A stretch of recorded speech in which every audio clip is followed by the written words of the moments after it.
sama.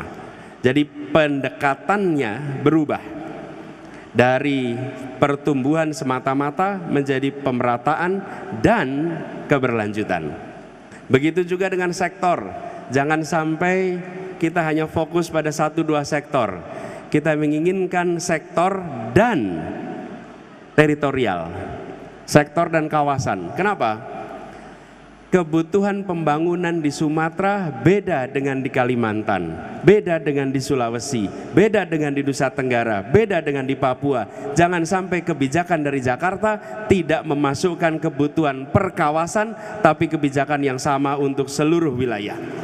Ini Pak Moderator dan para panelis yang kami hormati, akan tampak dalam visi misi. Di antara kami bertiga sebagai pasangan calon, hanya visi misi kami yang membelah menjadi 2, per sektor dan kawasan.